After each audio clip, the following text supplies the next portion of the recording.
केंद्र सरकार की अग्निपथ स्कीम के विरोध में कांग्रेस का सत्याग्रह जारी है। सोमवार को भी कांग्रेस ने जंतर मंतर पर सत्याग्रह का आयोजन किया। इस दौरान पार्टी के नेताओं ने केंद्र की मोदी सरकार से कई सवाल पूछे। कांग्रेस नेताओं ने मोदी सरकार से अग्निपथ स्कीम को वापस लेने की मांग की। कांग्रेस नेता कन्हैया कुमार ने भी अग्निपथ स्कीम पर जोरदार हमला बोला और मोदी सरकार से कई सवाल पूछे। श्री 108 श्री माननीय प्रधानमंत्री जी बोले थे कि हर साल 2 करोड़ नौकरी दी जाएगी। क्या मीडिया वाले? मोदी जी बोले थे ना कि हम बोले थे? अरे बोलिए ना महाराज, आपको भी बोलना पड़ेगा, याद रखिएगा इस बात को। सबकी बारी आएगी, इस बात को याद रखिएगा। अरे हमारे लिए क्या है, जब तक जेल में चना रहेगा, आना जाना लगा रहेगा, हमको कोई दिक्कत नहीं है, लेकिन बारी सबकी आएगी, इस बात को याद रखिएगा।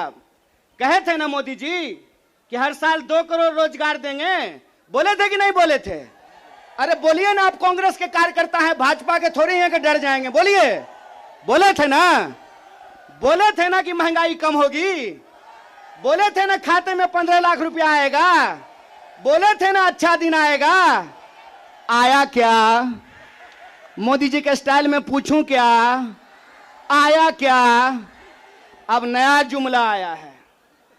अब नया जुमला आया है कि हम अग्निपथ लेकर के आए हैं। एगो भाजपा का नेता ईमानदार है, कैलाश विजयवर्गीय को धन्यवाद देना चाहिए। कम से कम उसने इस देश के नौजवानों की शंका दूर कर दी। उन्होंने बता दिया भाजपा की नई योजना है तैयार, भाजपा ऑफिस में सभी नौजवान बनेंगे चौकीदार। यही योजना है ना। लेकिन मैं कहता हूं विजयवर्गीय जी, आपका बेटा बल्ला बहुत बढ़िया चलाता है, अफसर पे बैठ चला रहा था, उसको बीजेपी ऑफिस में क्यों नहीं सिक्योरिटी गार्ड बना देते हैं? मंत्री का बेटा बनेगा सेक्रेटरी, मंत्री का बेटा बनेगा बीसीसीआई का सेक्रेटरी, और किसान मजदूर का बेटा बनेगा भाजपा ऑफिस में सिक्योरिटी गार्ड। हाय रे हिपोक्रेसी, इसी को हिपोक्रेसी कहते हैं ना। और बेईमानी किसको कहते हैं? देश की जनता को लगा कि जब मोदी जी बोल रहे हैं तो सच ही बोलेंगे। मोदी जी की हर बात को मान लिया देश के लोगों ने। मोदी जी ने कहा दीपक जलाओ तो देश ने दीपक जलाया। मोदी जी ने कहा बत्ती बुझाओ तो देश ने बत्ती बुझाया। मोदी जी ने कहा थाली बजाओ तो देश ने थाली बजाया। सब कुछ किया इस देश ने, लेकिन देश अब तक इंतजार कर रहा है कि मोदी जी जो हमको कहे थे उसमें से एक भी चीज पूरा नहीं किए हैं।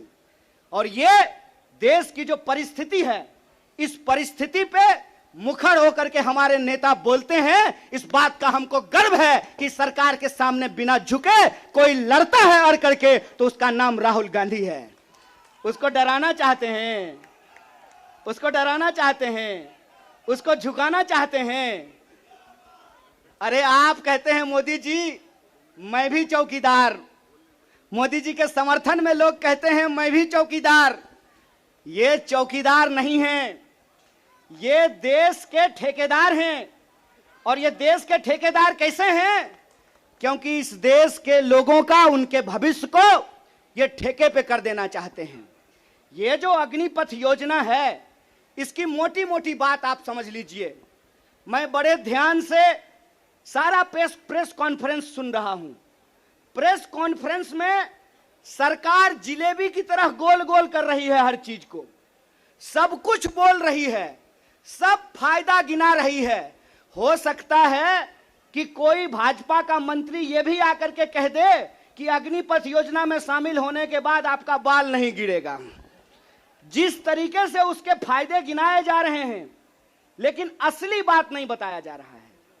एक सिंपल सवाल है, सरकार को इस बात का जवाब देश के नौजवानों को देना चाहिए। क्या सिंपल सवाल है कि जो भर्तियां हो रही थी वो भर्ती होगी कि नहीं होगी? सवाल नंबर 1 सिंपल बात है। पहले आर्मी में हर साल 75,000 कम से कम लोग बहाल होते थे। बाद में बीजेपी ने इसको घटा करके 50,000 कर दिया, और पिछले 2 साल में, अब तीसरा साल है, 50,000 लोगों को भी भर्ती नहीं की गई। बहाना क्या दिया गया?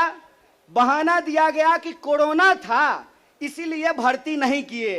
हाय मोदी जी, कोरोना था तो चुनाव लड़ लिए, बंगाल में जाकर के दीदी ओ दीदी कर लिए, सब जगह चुनाव हो गया, उत्तर प्रदेश का चुनाव हो गया, बुलडोजर बाबा आ गए, लेकिन आर्मी की भर्ती नहीं हुई। यह बेईमानी है कि नहीं है?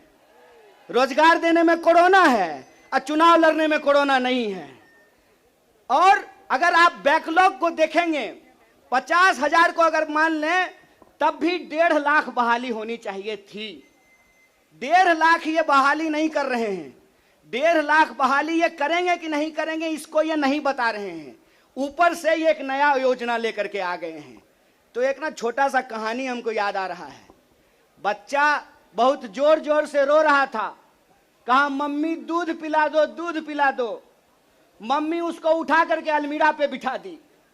बच्चा मम्मी को यह नहीं कहता है कि मम्मी दूध पिला दो, बच्चा चिल्ला चिल्ला करके कह रहा है कि मम्मी अलमीरा से नीचे उतार दो, नीचे उतार दो।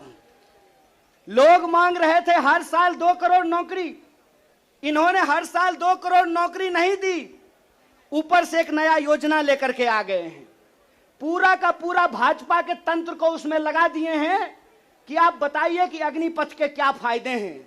अरे सिंपल सी बात है, बिहार में एक कहावत है, नहाया हुआ शरीर और खाया हुआ शरीर नहीं छुपता है।